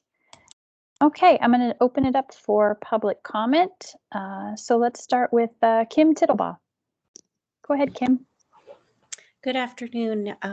Thanks for including me. I see on the screen that the raised crosswalk is a consideration for both intersections, not just the axe handle, but Woody Way and axe handle. So you basically have dual raised crosswalks. Am I reading that correctly? And I think that could very much help slow it down on both ends. Did I see a thumbs up, Jeff? Yes, we titled this both Highland Mesa and Woody Way and axe handle. So, here we go. So it could potentially be here on Highland Mesa and axe handle, and then Woody Way and axe handle as well. And would it be any benefit to put one on the other end of Woody Way in the Presidio subdivision, so you actually have 3 times to force vehicles potentially to slow down. Might be another option. I might be pushing my luck, but I think yes, it would be an option. And then I guess it's a question for the commission as you looked at those numbers. Obviously, most of the trips are coming out of Presidio to other destinations. Is that potentially changing any of your recommendation? And I'll look for that part of the discussion. So, thank you, Kim. And yes, I had planned to bring that up when we come back to discussion. So good reminder. Brian Lee Wilson, please go ahead. Thank you, Madam Chair. I guess I would say definitely of the options presented, I think the raised sidewalk would be the most effective. And, in at least those 2 locations. And I think there's a lot of value in putting it in that 3rd location over in the entrance to the Presidio neighborhood. I do think that it needs to cover both lanes. We talked about the one at Highland Mesa and Axe Handle. You definitely need to have it cover both lanes because you don't want, let's say, westbound traffic, cars trying to skirt the raised sidewalk and basically crossing over into the eastbound lane so that they, cut the corner. And so those are the only comments that I would make. Okay, thank you. Any other comments or questions from the public?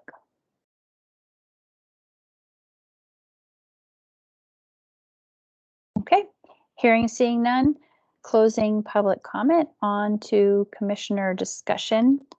And I think Kim's question is a good one. And do you mind, Jeff, going back to the slide that had the recommendations?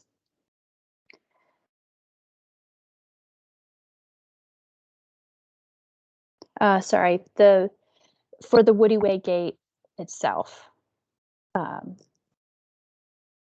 Thank you.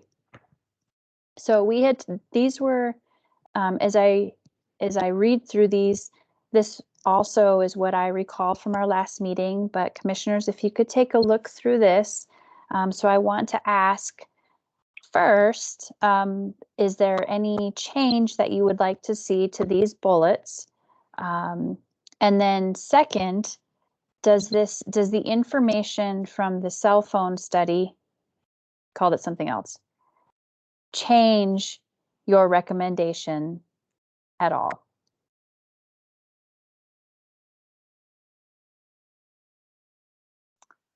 Commissioner Morley, and then Commissioner Kuhn. Thank you. No, my recommendation doesn't change. I would add one more bullet to the list. It's I think we also talked about it being in line with community goals related to connectivity and adopted plans. And I think as far as the presentation goes, for some of what Jeff asked, I think it's probably too detailed for me. It really doesn't change any of the analysis. The goal is connectivity. It's okay that people are using it. In fact, I think that shows that it's achieving the mission that we wanted. So those are my thoughts. Thanks. I think I recall, Commissioner Morley, your words from the last commission meeting were, being consistent with the regional plan goals and policies specifically. That sounds right to me. Okay, thank you. Commissioner Kuhn.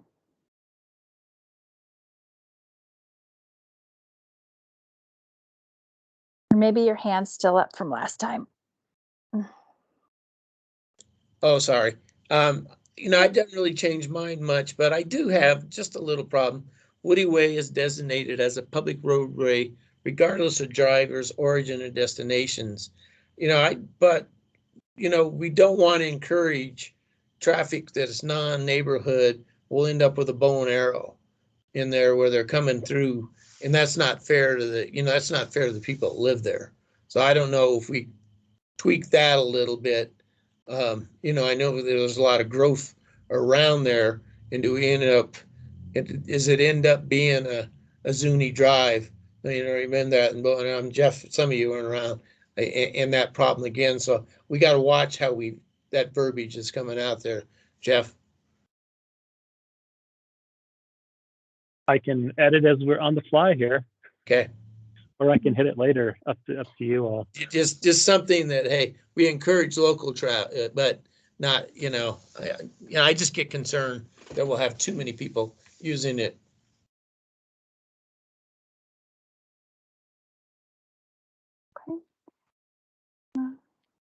Commissioner Kraft, on this list of items, is there anything that stands out to you that you would like to see revised?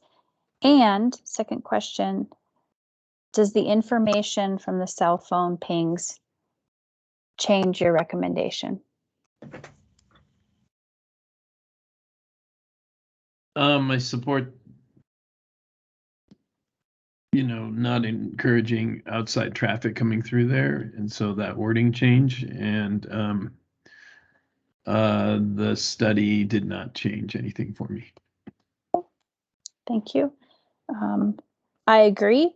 I like your bullet points, Jeff. Thank you for putting this presentation together. I think we could maybe take out some of the detail, but I'd like to call on Councilmember McCarthy here in a moment to get his take on it. And I have not changed my recommendation to council based on the cell phone pings. So with that, Councilmember McCarthy, can I put you on the spot? Okay, here I am on the spot. I think the cell phone data is interesting, and as a council member, I would be interested in seeing it. I also think it's kind of interesting, the slide that showed that, it takes a few more minutes to drive around and a few more miles too. Yeah, that one. One of our goals in the city is to cut down on driving distances. So if we can cut down on a distance that people have to drive, that cuts down on emissions. On the other hand, people can draw their own conclusions. I think it's data. It's not biased one way or the other. I mean, my first reaction is 2 minutes. Well, that's hardly anything. Why not have people drive all the way around? The other thought is like, well, if we can cut down on miles driven, all the better. So I think this is a good slide to show to council. Thank you. Jeff, yeah.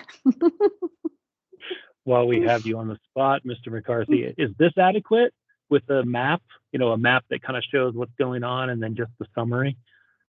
I kind of liked seeing all of them instead of just the one summary page. I think you can go through those 4 slides, or I guess it was 9 slides, whatever it is, in about 4 minutes. I think that's worth council's time. I think it's easier to envision the first slides the way you showed it to us today. But I'm not hard over one way. I'll leave it up to you. Yeah, like these here. I'd probably, if it were me, I would show those slides too. And then show the summary slide. Okay, thank you. Again, you can go through those fairly fast. I don't think we spent 3 minutes on them today, so whatever. Okay. One thing I think, Jeff, on this exhibit that would be really helpful, size your arrows based on percentage. Like make your red arrow really small and your green arrow much bigger. You've got 3 sizes there. I know there's one that's like 0%, so I don't want it to go away, but you get the point. Okay. And I think that would be a really quick reference to say like, oh, you have a lot of trips, destination, and Presidio. So I think that would be a good thing to do. I failed to respond to the suggestion of the raised crosswalks and the boulders. And I think those are great. And I love the idea of a raised crosswalk because it also gets rid of the ADA ramp portion and that slope down. I really like that. I know one thing that is usually tricky is drainage around curb lines. And so being able to pass that drainage, and we want to avoid scuppers because then you get the metal lid in those situations that becomes slippery and some other things. So I know that as you guys vet that and possibly move forward, you know, there may be a couple locations where you might need to modify things for drainage and curb flow. So, but I really like it. I know we kind of just said, hey, try to come back with an idea on what to do for mitigation at this intersection. So I think that's a great suggestion. Appreciate it. Let's see. Commissioner Morley, you still have your hand up. I don't know if it's a new one or lingering. It's new. It's a Okay, follow-up to the bullet. Yeah, follow-up to the bullet point that was asked to be modified in the recommendation. So I think, Chair, when you made that comment, I really actually liked what you had to say. I thought that resonated a lot with me in terms of reasoning, but I think it was related to it's publicly maintained and owned. I very much hesitate that we get into any description of who should be users or not. I think it sets us up for starting to define who's local and who's not local, and that is problematic in my opinion. So if we're going to edit it, I do want to see it stay. I think it's important to recognize it's a public roadway, but I think if we went back to the reason you cited, it might give more clarity. And then I would really like to stay out of who the user is since it is public. It would probably be difficult for me to stop simply with that bullet. I would probably find myself saying Woody Way is designated as a public roadway for the traveling public, regardless of their destination and origin. It might just come out that way. So sounds like you're on board with that. And, you know, let me know, Commissioner Kuhn, Commissioner Kraft, if you have any objections if I say it that way.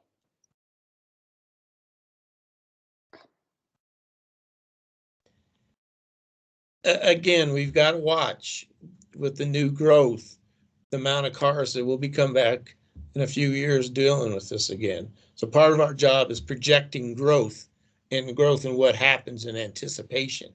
So we do not want to vet ourselves into a problem, but you know, so we can look at that. Yeah, I wonder if it's a way when we're speaking to this particular subject, talking about these are local streets. So, you know, a lot of times it's not convenient. As a local public roadway. I'm good with that. There we go. And then maybe I could still say, regardless if you're living in Presidio or Boulder Point. Yeah, and we do. There was no problem with that. It's the growth that's on the other. Yeah, you know. There we go, Kate. You got it. For the use of all residents. Yeah. Good compromise. Thank you, team. Okay. All right. Any other discussion that we need to have on this? Otherwise, I'm happy to close this out and we can do our wrap up for the evening. All right. Did you get what you needed, Jeff? I did. I'll clean this up a little bit. Is it okay with the commission that I work with Julie directly to polish this up before we present? And you didn't actually commit? I saw you smile, but yes, you want to be part of the presentation? I am happy to present to council. Sounds good. Yes, I have what I need. Okay. Thank you all. All right, great. Well, we are now going to move to concluding general business. We've got reports from the BAC and the PAC listed here. You can follow the links, commissioners, if you'd like to get an update. I attend most of those meetings, and as does Councilmember McCarthy and Jeff, whole staff. And I would like to say that we had a great discussion with the Bicycle Advisory Committee earlier this month related to Lone Tree.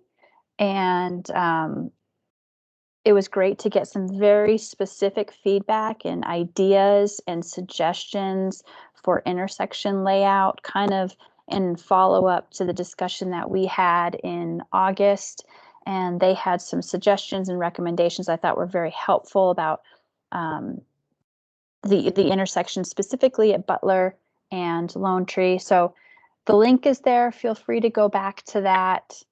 And I think that's all I want to say about PAC and BAC, unless there's anything that you would like to add.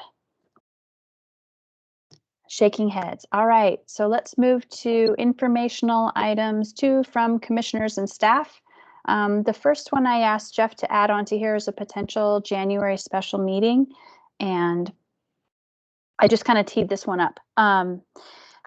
And the special meeting would be to review Lone Tree overpass and the specifically the intersection designs and the protected intersection layout that the consulting team and staff has been working very hard on and has been presented to the PAC and BAC.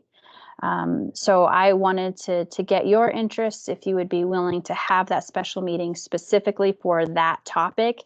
And I believe that would be the only agenda item that we would have for that January meeting. And the idea is to be able to have an opportunity to take a look at that protected intersection layout. And we'd have to look at the date, January 5th, Jeff? Yeah. First Wednesday. Yeah. And hopefully be able to have a conversation. It will get presented to council about the third week in January. So this is an opportunity for us to take a look at it and have a conversation. Helps everybody also prep for what might come up at council. And so that's my ask. Commissioners, are you open to having a special meeting in January 5th, Wednesday, via Teams? Thumbs up from Councilmember McCarthy. Commissioner Kuhn, does that work for you? That works. Yeah, I think that's such a big move in the town. It's very important that we be involved with it. Thank you. Commissioner Morley. Yeah, I support it. I'd actually like it to be broader than just intersections and be able to look and weigh in on the entire design. I think this is a really good direction that I like seeing the Transportation Commission go, is getting the opportunity to weigh in on these big capital projects. I know that there's others in the works that we've seen in history that changes have been made to, I think, like the roundabout at 4th Street. I know we provided comments. I don't know what ended up after that. There's others I'd like to see too. Doesn't necessarily mean January, but I think headed this direction is really positive. And then the one other thing that I think typically happens this time of year is they're starting to plan for capital projects for fiscal year 2022. And I think that that's also something I'd like to see the Transportation Commission weigh in on, and the timing of that, I'm not sure, but maybe that is appropriate for January. So I know that was more specific than your question, but it brought up a lot of other points for me. Thanks. Thank you. I appreciate that. So just knowing that council is going into budget season and being able to get your eyes on those projects as part of recommendations. Got it. Thank you. Commissioner Kraft, you on board with a special meeting in January? Yes, I am. Thank you. Fantastic. It sounds like we're good, Jeff. That's awesome. So informational items, commissioner discussion. Any updates here? Commissioner Morley, I'll start with you because I do know you have stuff coming up with your DCC. I do. Thank you. We have 2 upcoming public hearings related to the development of the Downtown Connection Center. We'll be at council on January 7th discussing our parking reduction request. And then on, sorry, did I say January? I meant December 7th.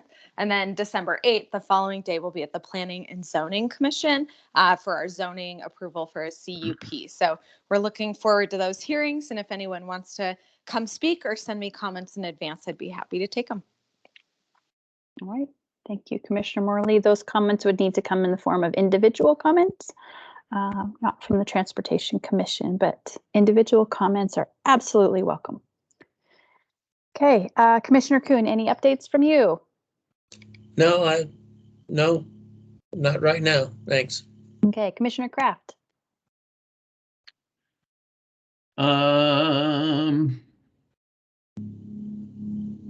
Well, we lost Kevin suddenly there. That was not anticipated, right? I mean, we're recruiting again. I think my 3 years comes up in March already. I don't know if that's true. Does anybody have that at their fingertips? If you think you're going somewhere, you're not. I'm definitely considering not renewing because I've had I'm dealing with an autoimmune disease this year that has been pretty hard, and some of these meetings have been a stretch for me. So I'll be deciding in the next few months if I'm going to continue or not. And if I'm off by a year, then never mind. Well, I'm sorry to hear that. Glad you can be here.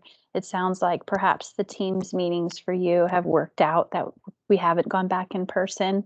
Yeah, that's definitely been a lot easier to deal with. Okay. Yes. So Jeff said, looks like April of this year. So we've got you for a few more months. We've got you for some great conversation related to Lone Tree, as long as you're feeling up to it. I hope Yeah, you'll I'm continue. up to it. I feel like that's our baby from the previous commission. It is, isn't it? So, yeah, and did that get bonded, by the way? Lone Tree? Yes, it did. Okay. Julie, I did forget I am retiring. So I will have to, somebody will replace me from the school district, and I don't know if the city will let me with their charter. I can come back on if they can't find anybody. It'll be independent, but I think I have to be off a year. I've been on it for like, I don't know how many years. I think 15 years now or something. So we'll invent something called Commissioner Emeritus. and if they can't find anybody, I know you can't say it as a Councilman McCarthy, but if you can't find people to the commissions, I don't think there should be a reason not to let somebody back on. Okay. I think council can be flexible upon occasion. Okay. That's what we like to hear. All right. I have one item, and that was something I read in today's paper that's happening right now, which is, I think, a Facebook Live event with Councilmember Shimoni about all things cycling in Flagstaff. So hope that's going well. I imagine that's why we're not seeing Martin right now. I was a little disappointed that it happened to be scheduled for the same night as Transportation Commission, but neither here nor there. Maybe it's recorded. We can watch it later. Sure hope so. With that, let's go to Butler and Beaver pilot separated bike lanes. And this is something that you brought up, Commissioner Kraft, a little bit earlier. So these came fairly quickly through the system. We had promised to get them done by the kind of end of calendar year by the time snow flies. And we were able to wrap these up with a lot of help from Eagle Mountain Construction, our job order contracting, and a bunch of internal staff design. So it's kind of fun for them. So Beaver and Butler pilot separated bike lanes are complete and were complete a couple weeks ago. The green markings that Mr. Kraft mentioned earlier were painted, which is not our typical. But in order to get the project done this year, we had to paint them. So they will probably wear out pretty quickly over the winter as we start to get some weather. But don't be alarmed. We will do them in permanent markings come spring. So hopefully they look decent by spring still, but paint tends to not last very long. But yeah, protected bike lanes or separated bike lanes on Beaver and Butler are in place. We've had, a few cars hit them. We've had a bunch of candlesticks, the vertical markers knocked down, and we've been putting them back up. We're dealing with, where did trash cans go, working through that kind of neighbor by neighbor. And we had a report of a bike crashing into a trash can. So we've had a few issues, but it's a pilot project. We're getting it figured out. The big test will be this winter. The public works and parks people are working together. They have special equipment, a small snowplow that will plow from the bike lane into the street. And then they'll take a truck, hopefully kind of in tandem, and plow that towards the median. And then when it gets really wide towards the median or in the evening, probably more like the evening, they'll come through with, I think, what they call the snow go, and it's a big snow blower that blows the snow up into a waiting semi truck. And so they'll literally, it'll be, snow removal, actual snow removal. So pile it all up in the street, which could be some pretty serious traffic issues at certain times of the day, and then put it in a truck and haul it away. We're looking forward to seeing that in action. And are the green stripes just connecting across streets? Yeah, so the green dashed lines going through the intersections are just extensions of the bike lane. In green through those intersections. And then if you look closely, there's also boxes. There's actually green boxes that are big enough for a bike, and those are left turn, because it's hard now when you're in that separated bike lane to make a left turn. It's hard to find a gap in the barriers and work your way across the road to make a left like a vehicle. So you typically will go to the far side of the intersection, turn in that green box, and then, so it's a 2-stage left.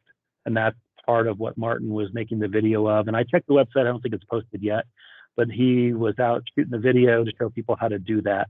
And that'll be posted on our website at some point soon. Okay. All right. It's fun to see a pilot project in action. We're learning. Yep, exactly. Okay, I think the next 2 items are for you, and then we can just briefly go to next meeting, and then I'd like to wrap it up. Yeah, so you were introduced to David, so that was the point of that. Number 4, we have updated the website. It's definitely a lot cleaner and updated. So if you're looking for anything related to Transportation Commission or just transportation engineering, we have cleaned that up quite a bit over the past couple of months. Really nice to get that done. Back to you or me? So regular meetings February 2nd. Looks like we'll have a January 5 special meeting. That's the first Wednesday, so that should work out. And that's not a holiday week anymore, so we should be okay. Tentative agenda items. I think we have the radar feedback signs up on Country Club, but you were looking for more, and we're still scratching our heads to figure out what we can do out there. So we'll come back with something creative. We've had neighborhood requests on Fremont. I'm not sure if we'll be ready for it yet, but we'll try. Linda Vista. We've already collected the speed and volume data, so we should be ready to have a discussion about that. Fox Glen area is pretty soft. We're getting just kind of, questions, so I don't think that one will be ready. And then these are kind of standing items: commission authority, engineering standards, and residential management program. Now that you have a lot of experience running through this, we thought it might be fun to go back through it and see if there's any updates or changes. But again, I don't know that we'll be ready. We will not be ready for all of these, but these are the potentials. So don't be worried. We'll try to keep it around 2 hours. Okay, and then we'll add the budget component that Commissioner Morley mentioned. And then I know City Council has requested information related to engineering standards. And so if you could just let us know, Jeff, when that goes in front of council, or when that's scheduled to go in front of council, I think that would be helpful for us to be able to watch and listen to that particular council meeting when that's discussed. Perfect. Okay. I think that covers tentative agenda items. Is there anything else from commissioners? Going once? Going twice? All right. So with that, I want to thank you all so much for your time. I want to thank Jeff and transportation staff, as always, for all of the hard work to put these meetings together. Hope you have a wonderful, safe holiday season, and thank you again for doing a special meeting in January. It's great. It's really fun to be involved in such a big project for our community. Thank you, everybody, for participating. Thank you, Julie, for leading us. Absolutely. Have a great evening, all. She has to lead us. Good night. It's her name. Yeah, so I guess, are we supposed to motion? Somebody has to motion to adjourn? Maybe it's too late. Good night. No, Julie, you can just do it. Just do it. Adjourned. Thank you. Bye. Great work Good night. tonight, Commission. Well done. This is Rick. Thank you, Rick. Thank you all.